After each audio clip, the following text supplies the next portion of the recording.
Good afternoon, Ms. Keegan. It's time for Torn Into, your show for news, information, and more. So here's the deal. Pastor Melvin Burns is under the weather, and so am I, but the show must go on. February 9th, and we got a lot of information and a lot of stuff that we want to bring to you today. Before we do that, though, we got to do some housekeeping. If you want to see this show and you're driving, the show repeats itself. Catch us on WVAS or M106 Facebook sites, YouTube. Just catch us on our social sites. If you'd like to be part of the conversation, do so as well, because we have a dynamic person on today.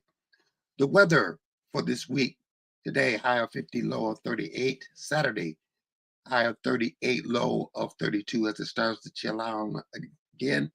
Sunday, high of 37, low of 29. Monday, high of 40, low of 29. Tuesday, high of 37, low of 27. Wednesday, high of 37, 27 again. Thursday, high of 33, low of 26. And Friday, high of 33, low of 23. Now, do what I'm doing right now. I got my phone, and if you are anywhere available, share this to your page, because we want people to be educated. One thing that I want to talk about real quick: we had on the show last week Jeanette Kaysen, and the play The Glorious World of Crowns, Kinks, and Curls. I went to see it yesterday. Go see it. Just go see it. And it's something for everyone to educate all people. And you need to know about women's hair, about how some of the things that women and men have to go through about our hair. And so it is worth your while to go see it. And speaking worth your while, do we have a guest on today? Well, you know what? I'm just going to introduce her, and then we're going to let her tell us a little bit about herself. Put your hands together for Miss Tamica Sain. How you doing? Yay. Good. How are you? Little hoarse, but hey, the show has to go on. I hope you feel better soon. Uh, Amen. Amen. Listen, tell people a little. There's a lot. Your your resume is extensive, but tell people a little bit about you. Well, born and bred, raised right here in Muskegon, alumni of Muskegon Heights. I'm sorry, Big Reds. Oh, get it in. So professionally, over 20 years in human resources and some form of leadership. Mhm. Currently, I am with Miller Noel. A lot of people don't know who Miller Noel is. Most people are familiar with Herman Miller, and most people are familiar with Noel. So Herman Miller has acquired Noel, so we are now branded as Miller Noel for the last, I think, 3 years. And I've been here almost 2 years. And then past life was, of course, ADAC for the last 14 and a half years.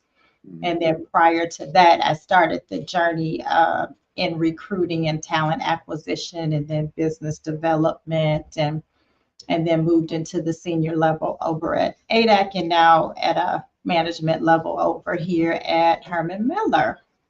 You also Yep. serve on boards.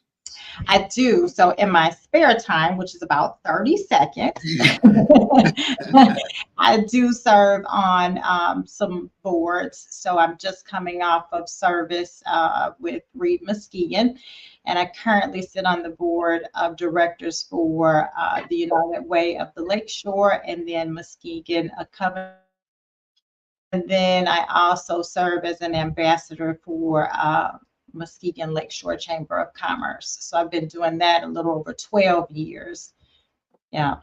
Well, we Mhm. want to thank you for your service and taking your Thank you. extra time. Thank you. and getting that and serving the community. Mhm. Let's get into this. You are in human resources. Yes. Let's talk a little bit about that position and then we'll go deeper. Okay. Are you ready? I'm ready. All right. So, what talk to people about your job and your responsibility? So in this role, my responsibility, so as a manager, I do have people that are under my support. So I don't say manager because that's task driven. So I like to say a leader in the role, right? That I support their growth and mentorship and development in their roles. And Hmm. then in this role, I support operations and leadership as an extension of the things that they are doing on the human capital side of things. So I look at staffing levels, I look at budgets, constraints, I look at business operations to make sure that we have the capacity that we need to operate holistically and making sure that we're not overstaffed, and that could be hourly operations leadership.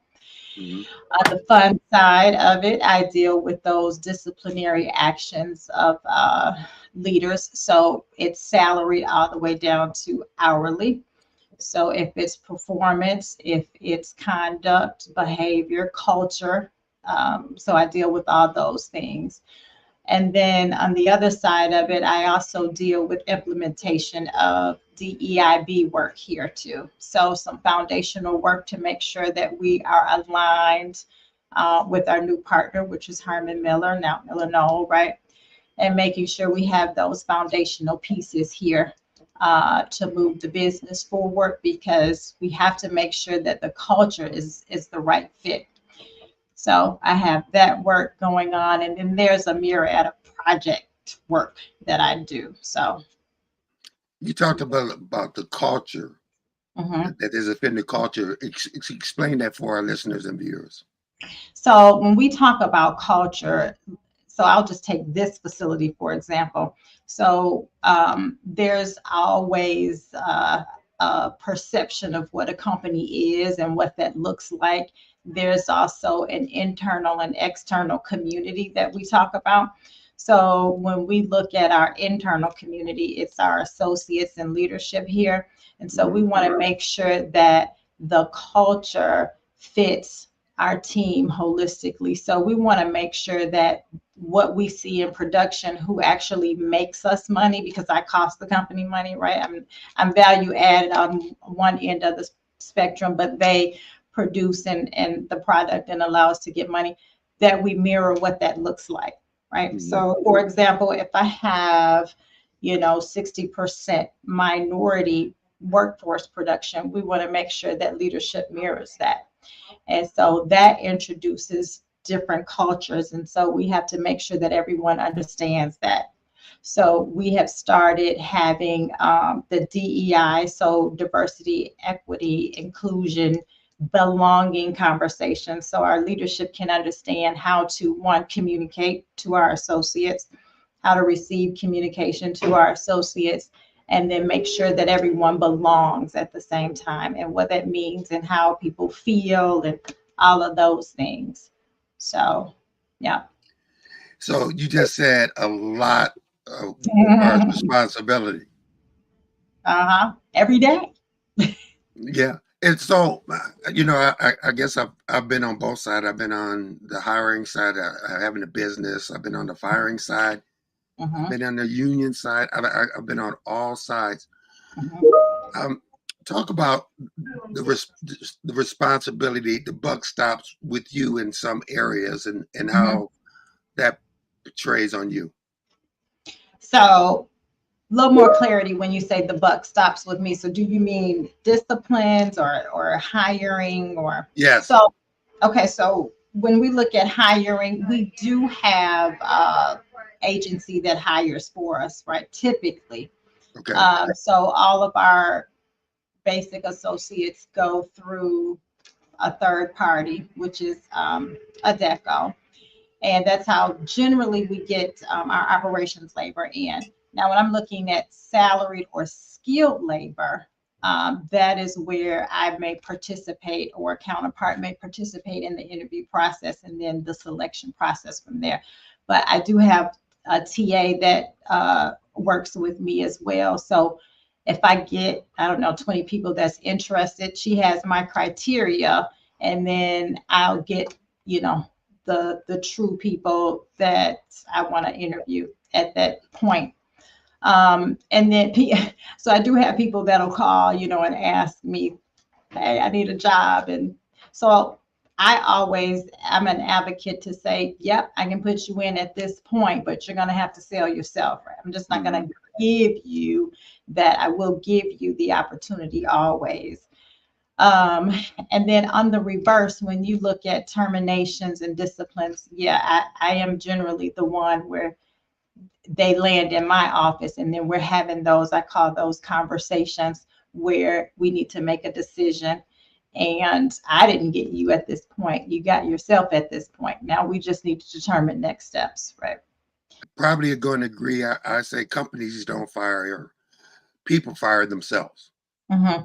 Absolutely. Yeah. I have a friend that's a educator, and she says everyone starts with an A. If you have an F, you got yourself there.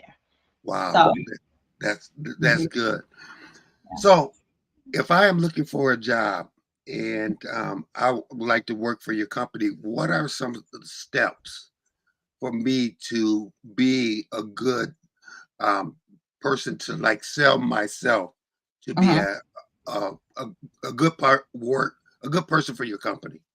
So here's one thing. A lot of people think that they need a ton of experience to come into manufacturing. So I'm a manufacturing girl. I've always been automotive, so it was a super transition into furniture.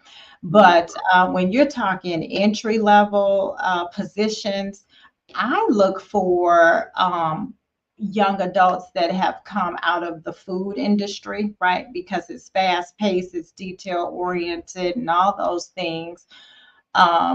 And you have to be flexible. Also, one of the things that we look for, because we can teach you any skill, right? Mhm. We look for things. So make sure you're on time. So it's that attendance piece that everyone talks about, right? And make sure that you're presentable. The one thing that throws me as an interview, and you come in and you look like I just woke up. Well, you can go back to sleep, because I mean that's probably what you're going to look like every day if you didn't have the wherewithal to come to an interview and look presentable, right? Mhm. Presentable to me is just being your authentic self, and coming in a clean fashion. I'm not looking for you to be the best dressed person in the room. I'm looking for you to be presentable as your best self, right? So the rule used to be dress if according to your job, but Hmm. ironed, nice, clean. For instance, if you work in Absolutely. manufacturing, you don't necessarily have to wear a suit. Nope, you don't have to wear a suit. However, I have seen that. But when I say, come as your best self, as long as it's pressed, clean, neat in appearance, right? Because it is manufacturing. And then some people don't have, everything. So you want to be cognizant of that, making sure that they are just good in appearance, right? Um, I There's different takes on what you can wear, right? Okay. So it varies. How important is a resume? Well, the resume, there's twofold to a resume. A resume is very good, but that's paper, because if you can put anything on paper and it looks good, but when you get in a room, you have to be able to speak to that. So Right. yep, I'm fortunate enough to have been in this industry a long time. So if you start answering questions in the wrong way, I know that the resume is not accurate. Hmm. So you want to make sure that your resume is concise. So I've seen, 5 pages, and you've only been in that industry or have that experience for 2 or 3 years. And so that's too much. So HR it takes us, I always say it takes about 10 seconds. I can look at a resume and then I have a yes, no pile, Hmm. right? Nope, that's not what I'm looking for because I can't get through it. It's not grammatically correct. There's no flow. It's all over the place. And when I say concise, just give me the bullet points of who you are, what you are. And when I say that, I mean your skill set, what you're looking for. And when I say who you are, that's that objective. That's that first piece that says, this is who I am. This is what I'm looking for. And then you go into what we call your core competencies because I want to see immediately what you can do, and then your professional history, where you work, what did you do within that company or wheelhouse. And if you want to put, your education on there, any voluntary things like that, that is fine. The one thing I see people do is put the year that they graduated. Don't do that because unfortunately that causes bias, right? So if I Okay. can see that, I might say, oh, they're X years old. No, I don't want to entertain that. So you want to take as much bias out of that as you can. Speaking of bias, let's talk about some of the things that the do's and don'ts. I used to teach job to development. Hmm. And it is so important that, like you said, the resume be accurate. Um, Hmm. is it important that you list, if you're going into a job, the tools and the things that you have worked with and trained with? Like for instance, in the food business, or I'm used to working with this Hmm. machine at this Hmm. rate. Absolutely. So what happens is if your resume gets too long, because you can format it differently and what I say, scooch it up, right? Make a page or a page and a half.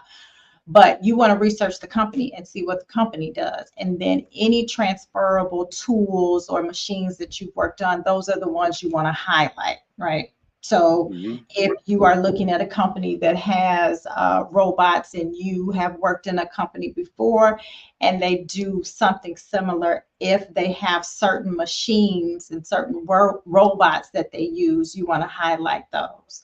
Hmm. If you've worked in certain industries. So I come from automotive for years with past life. I almost said it, but and it's plastics, right? So you can highlight that. You can highlight that you worked in injection molding and those things. If you come to the furniture industry, then you can highlight if you've worked in this industry. If you haven't worked in any industry because I don't know, maybe you're 18, 19, you babysit or something like that, you still look at the industry and the company, and then you use the transferable skills. So I'm fast paced, I'm detail oriented, those type of things that we look for. My communication skills, verbally, and things like that, written, oral, all of those things. Yeah. Let's talk about transferable skills because Mhm. a lot of people they don't think what they learned at one company or they learned at school might apply to the next job. Mhm. How important are those? And let's talk a little bit about that. Those are very important. They're very important, and it's always good to pull on a resource and ask what skills are transferable because a lot of people, to your point, Greg, don't think so. They think, well, I worked over here, so I don't have any skills that I can work at this job. And I continue to use the food industry because that's one of the best transferable skills when you look at entry level manufacturing Hmm. to get in. But of course, a lot of people don't marry the two, they don't equate the two. Another aspect is veterans, our veteran population. They have awesome transferable skills, but the jargon, the language that they use is different, right? So they have to utilize a resource so that they can transfer the terms that they've used in the military to our terms. And Hmm. so you tend to miss a lot of veteran employees because the terms don't match. And so you don't know what they're doing. So they have to be able to do a read across. And then as an employer, you want to make sure that you have enough knowledge and education and seek to understand that so you can read through that and hire good talent. So yeah, transferable skills are what we look for. I used to tell people to research Mhm, the company that you're mhm, going to, for instance, if I'm going to apply for a job, make sure I need to know a little bit about the company. absolutely. Yep. Take a few minutes to do that always, because one of the questions we typically ask is, do you know anything about what we produce or who we are? And so I'm not looking for a book. I'm not looking for you to expound on the company in the way that I can, because I've been here a couple of years. But I am looking for you to know that we produce XYZ, right? We're furniture. Don't walk in and ask me, do we produce car parts? Because we don't. We're in the Mhm. furniture industry. And then what part of the furniture industry are we in, right? You could say something like it's light manufacturing and you produce, furnitures, desks, chairs, Herman Miller brand and things like that. So that's what we're looking for. Just the fact that you took the time to look at our site and look into the company. If you know more, that's great, but don't oversell it, right? Okay, let's go to the board. It says, what things on a resume are an absolute no for you? Grammatical errors are an absolute no for me. I run across more than a cup, it goes in the no pile because you haven't taken the time to review it yourself Wow. or have someone to proofread it, because typically we write the way we speak, and sometimes our brain goes faster and we miss some things. So it's always Mhm. good to have somebody proofread that. And That's it's important to having those commas and those periods in the right place. absolutely. It shows that you showed initiative that you want to represent, send Mhm. out your best self. Absolutely. Yep. Absolutely. O- Got it. Okay, so we're talking about resumes. And we talked a little bit about appearance. Mhm. Let's go a little bit about with firm handshakes, eye contact, Mhm. writing down questions. Um, Mhm. what are some of the things that you feel must you must A do? must for me in an interview is eye contact, right? Because if you're looking all around, you're not paying attention to me. And I do a lot of gauging with body language and nonverbal Wow. for me, because I'm looking to see how you adjust yourself when I ask a certain question. Are you thinking about it? The right, left eye. Are you telling me the truth or are you not? Are you Hmm. trying to formulate the answer before I finish my question? That means you have not listened to the entire question, right? Wow. And then that bodes on your listening skills, right? Which would transfer over to production. A firm handshake is great. But here's the caveat with that. If you are a male and you're shaking my hand at the onset or exit of an interview, don't kill me. I like a very strong handshake, but recognize whose hand you're shaking, right? Right. Um, and But I it's love that eye contact is mhm, crucial. And mhm, but your body language, because your eyes could be saying one thing, but you're slumped over. absolutely. Or you make Yep. an assumption that you bring a coffee and I could set it on your desk Yep. or those things. I mean, how true is it that a good human resource person can know if a person is good for a job with 5 to 15 seconds? I would say about 90%. Mhm. Y'all hear that? Yeah, you hear that? In 5 to 15 seconds, they know that you're good or not Mhm. good for the job. Let's talk about there's the uncomfortable questions that like have you ever served any jail time or prison time? And some people they feel that I lie about that. Uh-huh. And uh, talk about because I've seen people and I've told them do not lie on the application Uh-huh. That's true. or resume. Absolutely. So talk a little bit about that. So now what we call the box, check the box, some of those questions you can't ask anymore. So, and I'm not going to ask you, have you been to prison or have you been to jail? Okay. Because the first thing is, in order to get here, if you're coming through the agency, they've done that already. They've screened that out for me. So just say, for instance, you make it past, the requirement to be hired in and you came in through an agency, that portion is done. So, and you've been here enough time. I'm looking at your skill set, your soft skills, your ability to do the job and do it well for us. So I don't really go there. If you are ever asked that particular question, answer the question truthfully. Yes, I have. It was XYZ. Here are the circumstances. It was unfortunate. This is what I did. You don't have to expound too much, but you do, to the point where you own it and you take responsibility for what has happened. It happened. It was in the past. Move That's on. good. You're trying to do different things, right? That's that's good. That you take ownership. Talk Mhm. about over talking, over speaking, overselling yourself, Mhm. and knowing So balance. yeah, that happens when two or three things. Again, you answer the question before I'm done, and then you continue to drive it once you've answered the question.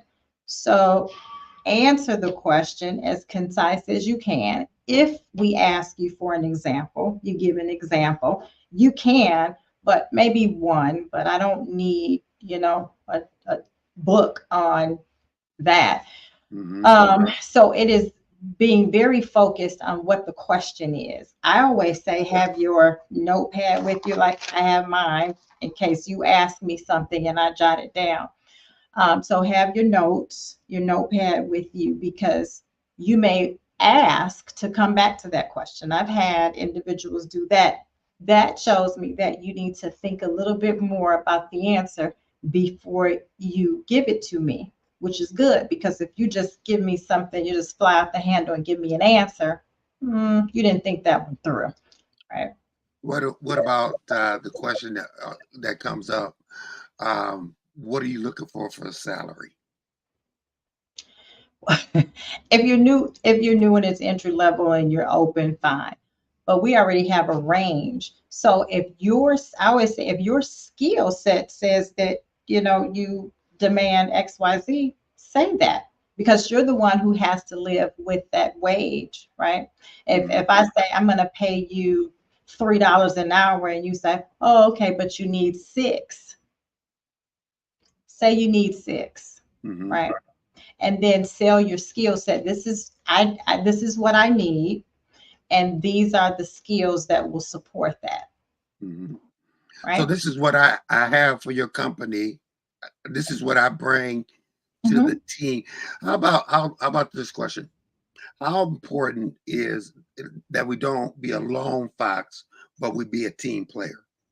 Oh, absolutely. So typically the question is, how do you work well? Do you work well with a team? Do you work well independently by yourself, or do you work well both? The answer is Hmm. both, because there's always, times where you have to work by yourself interdependently of your team. And then there's times where you're working with the team, but you want to be able to say both, because you don't know where in the business you're going to work. So if you're on a production line and the line can't continue, if you're, I don't know, running around doing something, or you just don't feel like you want to participate, we can't produce, right? Hmm. But if you're in a position where you work by yourself, but you support a line, that's also teamwork, right? Because they can't do anything until you get the product to them, material handler or something like that. Hmm. So it works lockstep. Here's a hot button question. Since cannabis is now okay, you can use it. Uh-huh. How does your company feel about, because some people still say you cannot use it? Mhm. We do drug screen here. The reason why we drug screen, because we work around dangerous Heavy situations. machinery, right? And talk a little bit about that. So we know that it's legal. So I always use the premise it's legal. What you do off of my time is what you do off of my time, right? I don't say I'm going to judge you on that. However, if you are here and there's an incident, we drug test you, right? Mhm. So, I don't promote it one way or the other. But if you come to work and I can smell it and it's suspicion, then I can drug test you. So there's all kinds of nuances with that. So you want to be quite careful. A lot of companies have stopped testing for marijuana. I'll say that because we talk about it all the time in HR roundtables because it's legal and you have so much usage of it. You would drain your employment talent. So a lot of companies again don't test to come in the door, but once you're in the door, there are a lot of caveats and nuances to when and how you can be tested. So say for instance, I don't know, drive a high low, I get in an accident, I have an incident, and I have to be drug screened because I have a marijuana card doesn't mean that I can keep my job. Mhm. That part is in the policy, right? If you test positive for a substance, an illegal substance, while you're on the job, then you can be terminated. Let's go in a different direction. How important to you is it for if you're looking at a resume and the the time skills, like say that maybe I worked at this company from this year to this year, but maybe I got fired or Hmm. maybe I got laid off, but Hmm. I filled that void by volunteering from this year Hmm. to this year. Hmm. How important is that volunteering and getting out That's very important. That's what we pay to be here, right? It's service. Yeah, there?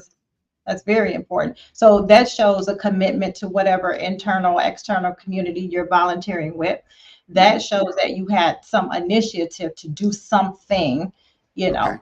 It also bodes well because it's volunteerism, right? You're not getting paid to do it. That's something that you want to do. Mhm. So it's something that you want to do. It is, taking your time. It is taking your ability. It could also utilize those skills that you have that you don't want to get dormant or stagnant. Mhm. So, and it creates and fosters some network too with you. Mhm. Yeah. I want to go back to transferable skills because, like you said, a lot of people don't think that they may come from the food industry, Hmm. but they don't think that they have anything to do with the furniture industry or the car industry and stuff like that. And now I know you touched on it, but from being sports at school, um, all kinds of things, the Hmm. volunteering, things that you learned other places are important to your Absolutely. next job. Absolutely. So you talked about sports, right? That is team. So that's team oriented, right? I go to the game. Although I'm a Tiger, my daughter is a big red. So we go to the games, but I watch the players and how they move throughout the team, right? You Mhm. can't hold the ball and drive it by yourself. You have to make sure that you are using your team in order to get the best result. So just say, I don't know, I'm 18, I graduated yesterday, and I'm looking for a job tomorrow. And you've always been involved in team sports, all of them, Mhm. and so that's what you have to speak to. So that's where your experience is, and that's where you can speak to. And that's your passion. That's how you sell an employer. You sell your employer on energy and passion, and then the thing that you know that you can speak thoroughly about. So if Mhm. I'm 18 and I've played basketball for 4 years, football, track, whatever, then I'm going to speak to how to navigate with a team, how to be on time, how to listen, follow direction, and all of those things. I So that's a served as transferable skill. I served as captain. Hmm. All those things that Leadership. show leadership. Yep, absolutely. Okay, so I'm in the interview and I'm talking and I'm writing down questions, and you said Mhm, make sure that we have that visual eye contact. mhm. Is there anything else in the interview that you're looking for? I look for, you said it, you're not slumped over. I look for you to be astute. That means you are upright, you're making sure you're paying attention, you're listening, you can repeat the question if for understanding and clarity, right? Because you can say, this is what I think you said. I want to make sure that I'm clear and I have the right meaning on what you said, or asks for content of the question. I look for people to actually speak to the resume, right? So you should know what's on your paper without having it in front of your face. Hmm. Um, I look to see if people are nervous. And when I say nervous, the speech is so fast or they're sweating profusely. And so as an interviewer, you do have to I'll say, "Are you nervous?" "Yeah, a little bit." "Okay, calm down. I'm just a person. We're just having a conversation." Right? Okay. So eye contact, body language, I look to see if you're astute, that you are speaking to things that you're not just making things up that you think I want to hear. And then, of course, you said it, we talked about it, the research of the company, just some surface information about the company. And again, the attire, I'm not looking for $1,000 outfit. I'm looking to make sure it's neat in appearance, that you're clean, and that you're bringing your best self. Right? You kind of checked yourself out in the mirror before you left home. Or you don't want to come in there with like overusing cologne or perfume. I think I hit a Yeah, button. yeah. Oh no, please don't do that. Yeah, please don't. I've had that too. Of like, oh my gosh, I'm gonna pass out. But yeah, yeah, a dab will do ya. A dab or do you? Let's talk about. Yeah. I had the privilege to coach in college. Mhm. Uh, During these days, is college important for like going into like your company or most Mhm. companies, or do we realize that college is not meant for everyone? We realize college is not meant for everyone. So we heavily promote skill trades, heavily promote experience, life experience, skill trade. So while college is great and college is necessary for some roles, right? Hmm. College is not necessary for everything. And now in industries, that skilled trades is one of the things that gets you in the door faster. Mm. Yeah, Yeah. you're hearing that, Muskegon. Will will get you in the door faster. Now, so now I'm hired with your company, and I'm working. I'm there, but I want to advance and move up. What are some Mhm. of the things I could do to? Because I see this job could be a lifelong job. So, what are Mhm. some of the things I could do to move up in the company? Make sure that you're communicating with your leadership, whether that's HR, your direct leadership, on the things that you want to do, right? Mhm. So one of the misnomers is, oh, I just work in production. I'm just on the floor. This is where I'm going to be. No, because most companies look to promote from within, because you know the company, you know the product, you understand the business and the logistics of it. So what better person, right? So if you communicate that these are the goals that I have, how can you help me with that? We can direct you and put you on the right path. Whether that is working for a company, like if you worked for Miller Knoll, and whether that's you're going to school, okay, here's tuition reimbursement, let's talk about that. If this is what you want to do, let's talk about that. Let's talk about an apprenticeship. Let's Mhm. talk about that. We have development opportunities because we have a career and talent group. So they help you with your resume. If you need to take any type of computer training, so just say, oh, I'm weak in Excel or I'm weak in this, we can line you up with that. we can line you up with interview skills. We also have proprietary courses where we teach management basics and leadership basics, how to communicate and how to recognize another individual, how they receive. I call it receivership. So if I'm talking to you as a leader, I have to understand how you receive the information, not just how I give it, how the person receives the information. So we have a lot of avenues here for development, and we do call those development opportunities. So in any company, you want to first get in the company, understand some things, and then start communicating what it is you want to do Hmm. in the company, right?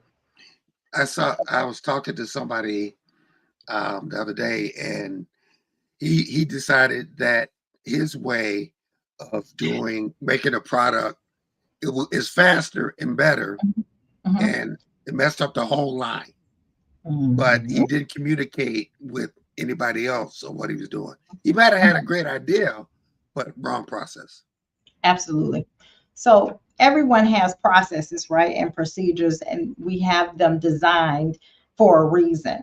So if you have a what you think is a better way or a better design, then just communicate that.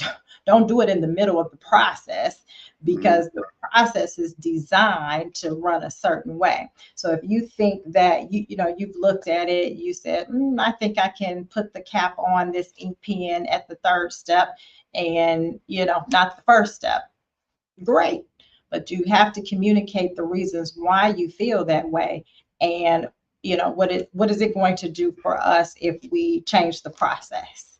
Hmm. So Would you say most companies are looking for people that are willing to show initiative, but they have to show that initiative by going through chain of command, and mhm. talking to people about why this would be a better way of doing something? Absolutely. Absolutely. I always say use your chain of command because if you skip it and you come in here, generally I just revert you back, right? So Hmm. you want to make sure that you have that relationship and that you're connected to your leader. So I don't know, just say we're, low in production and we're going to send people home. But I noticed you talked to me last week about changing this process. Let's talk a little bit more about that if you have time to stay, Hmm. right? But if you come in here and you say, I want to change this process and, Sally Joe won't let me change it. Well, does Sally Joe know that you want to change the process? And have you talked to them about your thought process and why you feel this way? Hmm. So then that allows them to do the things that's necessary to one, get you some cross training or talk to you a little more. If you're finding that you've done that and you're not getting anywhere with that, then you can go to that person's leader or you can come and then I can connect you to the right resource. Hmm. Right. Let's talk a little bit about you yourself being in human resources. Mhm. How many women do we have heading departments at human resources? Human resources heading here. Are you talking Miller? No. Uh, Middle and also in have the numbers where women are serving in managerial roles, has that increased, and has the pay level equaled out yet? So the increase in gender that has changed. That's starting to shift. And then you also want to talk about minority leadership also, right? Hmm. So that is starting to shift. There's still a large gap, right? I won't ever say that that's equal, not at this point. But you do see of color leadership now, right? Because the goal is to make sure that your leadership mirrors your team in some Okay. capacity, right? You don't want it to be 100% one way or the other because that involves diversity of thought, right? We all look the same and thought the same and move the same. That is not going to produce any diverse product, any diverse thought, design, or anything like that. So it's very important to have a diverse group. And yes, I will speak to here. So we have three HR managers, and they're all women. We have one Caucasian, one African American, and one Hispanic. So we're all HR managers and we hold the title. And then falls under that are women and males, and ethnicities are different. And then when you look at diversity, you want to make sure that you're inclusive. So now you want to look at other things that that allows you to belong. So you may look at someone that's in LGBTQ community. You want to look for someone that's of color. You want to look for someone that may not identify. So because you want to make sure that the people you support feels like they can communicate to a resource that looks like them. Hmm. Right. What now? I hear the other side of this, uh, Mhm. which drives me nuts. That people are too busy looking for diversity, but not looking for the person for the right person for the job. Mhm. You do have that because you have companies or people that need to check a box. That's not a genuine company or group or whatever. So, I always say that there's no mistake. When people choose people for roles, like me, for example, there was some things that had to change, right?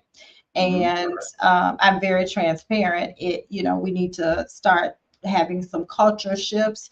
We need to look at diversity and equity and inclusion and belonging. We need to do certain things. We need to immerse ourselves back in the community that our team comes from.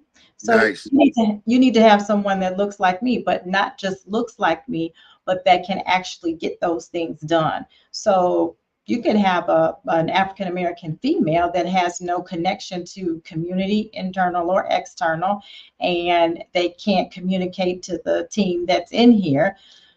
So that's not the right fit. So you want to Hmm. make sure that you're looking at it holistically. Okay, so we have the gender, we have the ethnicity. Let's look to see what else she or he brings to the table. Hmm. Mhm.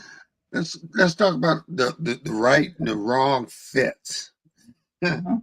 Because you're looking for that right fit for your company. Mhm. What are some of the things that make it a right fit? Like you said, communication was one. But what Mhm. are some of the things that just equally just tells you right away, bad fit? So if it depends on well, there's a couple of things. It doesn't matter what position you're applying for, but some things, it depends on the role. But the one thing is, if you're late, we talked about it when I came on and we were chatting. But if I'm looking for you, just say your interview is at 3 o'clock and it's 3:05 and I can't find you and you're nowhere around, Mm. I'm done. I'm gone like at 3:05. I'm not interested anymore. Mhm. So if you come in, and because we've had this, it's one of those. I hear a lot of people say, you have individuals that think you owe them something. They feel entitled, so they're not any engaged in the interview, right? Mm. So I don't know, maybe someone referred them and they're just like, I got this in the bag. I don't even need to participate. Well, actually, you do. So you need to be engaged. So I always say if you are disengaged because you have a sense of entitlement, that's a no, because now I'm Mhm. disengaged. If you're late, that just shows if you don't have the ability to get to the interview on time, you're not going to be at work on time. Mm. So those are two things for me. Mhm. How important is in the interviewing process? Um, Something that we used to teach is that if I know that three people are going to interview me, I'm going to come in there with three resumes. And when I leave, I'm going to have three thank yous with the names and all that kind of stuff. Is that stuff important or is that fluff? It's not fluff. It's important to have those, but generally we already have that information. Typically, people bring it because that's what we were taught prior to. but everything is electronic now. So we generally have that information, but it's good to have and to ask, would you like a copy of my resume or my references because I have it with me, right? So you can always have it and ask the question. Okay. Yeah. But say that again, because I want people to understand that, because we've gone from a paper society to Mhm. everything is on the computer. Exactly. So typically we already have the information, right? Because at this point we're bringing you in for an interview. So we've reviewed your information already. So the best thing is to have it with you and say, if you need to view my resume as we go through the interview, I do have copies with me if you would like those. I wouldn't just, hand out paper because we've looked at it or we have it. I always have the resume with me and I have Mhm. prescriptive questions that I've looked at and I've kind of marked off as to what I'm going to ask you already. So I have stuff with me. So I'm prepared too. But it's good to be prepared and have the information with you. It's always good to make sure you have your references with you because you never really know what we're going to ask. We have standard questions, but and then when you get into the professional aspect of interviewing, it's always good to have a what we call a live resume. So that Mhm. has your dates, your salary history, and all of those things. Because you have two. You have your resume that has your skill and where you worked, your professional, your volunteer, all those things. But if you have a live resume and I say, what kind of compensation package are you looking for? You can then go, well, this is my compensation of the last 10 years. And this Mhm. is why I'm looking for XYZ because this is my talent. And this is what I've done thus far to garner the next level of compensation. I want to speak a little bit more about that, because a lot of people, they feel uncomfortable. They know what they need. Uh-huh. They're trying to get through the door, but Yep. they're afraid to ask uh, about salary or Mhm. 401ks or insurance. Mhm. So in that first interview, I think it's best practice to have those conversations about the actual job that you're going to be doing, your tasks, things like that. When you get to the second interview, that's the one where you're talking compensation benefits. Now, in the first interview, if that is a go or no go for you, is that we have certain benefits, you do want to ask those because you don't want to get into a second interview where we've narrowed the candidate pool down to two and you're one of the two and you say then, well, you don't have XYZ. You didn't ask us that in the beginning. That Mhm. would have saved yourself some time, us some time to move to the next candidate. Mhm. So there are some questions that I say you should really ask in that first interview, and then there are questions that you want to say that are prescribed for the second interview I'm in the because second. Okay, so Mhm. I'm in the second interview, Mhm. and I want to stick out more than the other two behind me. What are some things that I can do to best me?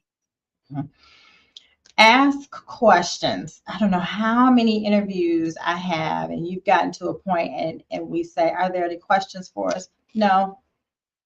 Okay, so there's nothing you want to know or nothing that you need clarity on or anything like because we couldn't have covered a 100% of everything. So that's Mhm. one for me where you don't have any questions or any clarifiers. And then just standing out in an interview, it's being on time. Again, it's the same things. It's being on time. It's being astute.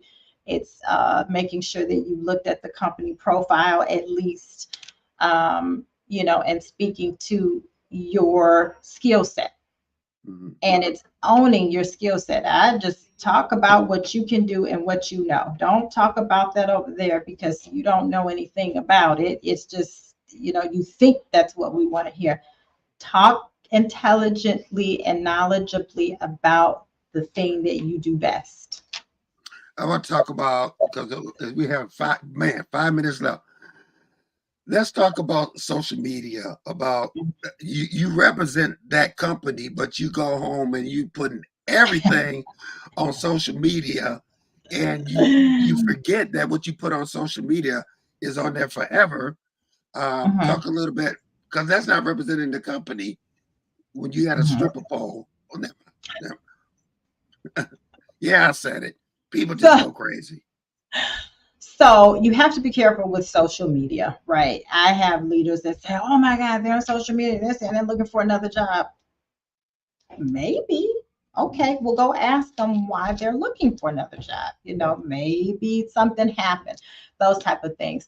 Uh, but social media is your social media. I mean, freedom of speech. You just Mhm. want to, as a person, as an individual, you just want to be cognizant of of your social media anyway, right? Mhm. Because even though I might not be able to say anything to you, I saw it.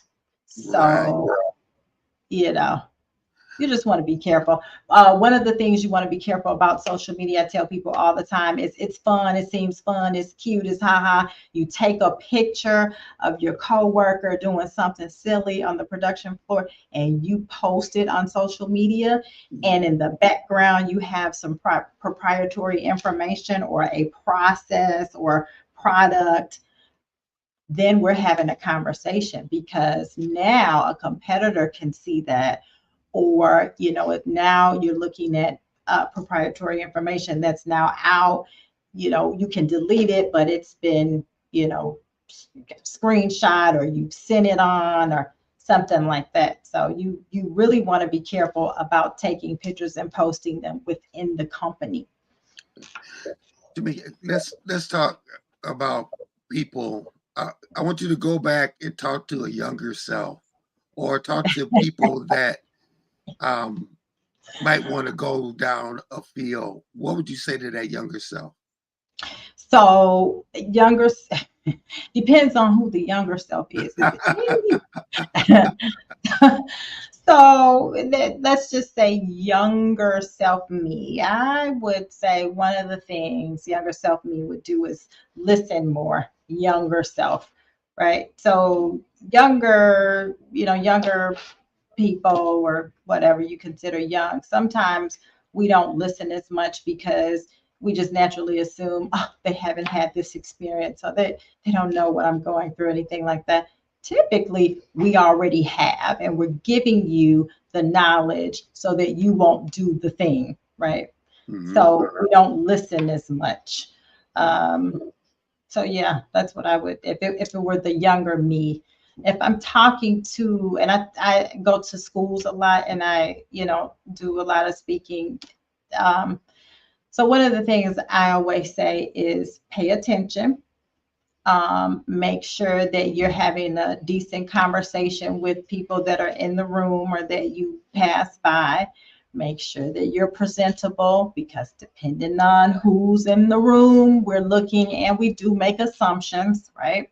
So make Hmm. sure you're presentable. Watch your language. There's just some basic, things that you probably should do as a young adult. Hmm. So, and I have some young adults that belong to me. So, Okay. All right. So, did we miss it? Is there anything else that you would like to bring up? Because this has been a great interview. anything else I'd like to bring up? I don't know. There's a ton of things. You mentioned one about a gap in your resume and volunteering. I won't just say just because there's a gap in your resume, but I will tell you that volunteering is one of the best things that you can do. It shows service. It shows that you're intentful about being impactful, and you can choose what you want to do at that point. You can choose if you want to work for this specific area, if if it's reading or veterans or returning citizens or things like that. So that adds another layer to you of characteristics, right? So because you've taken the time to do these things. So I love to volunteer and to serve. And at this point, I heard it from one of my mentors. We can choose to serve where we are going to make the most impact and not choose to serve where it's going to get us to the next level. So now I am very intentful on answering the ask. And that means if someone asks or emails, hey, we were thinking about you, we want you to do this thing, I just reverse it. What are you doing for the community that I serve? One, How are you going to be impactful there? Why are you looking at me? What am I going to bring to you? Because you're the one that's looking at me now, because I've done some necessary things so that I can choose who and how I'm going to be impactful. And I do it intentionally at this point. Tamica Sain, thank you so much for being on the show. Awesome information. We're going to have you back on the show. Thank you. Listen, Thank you. this is the end of the show. Listen, go out and sow a seed on somebody's life this weekend. You never know who you might touch. Take care. Thank you, Tamica. Thank you. God bless. We'll see you next week.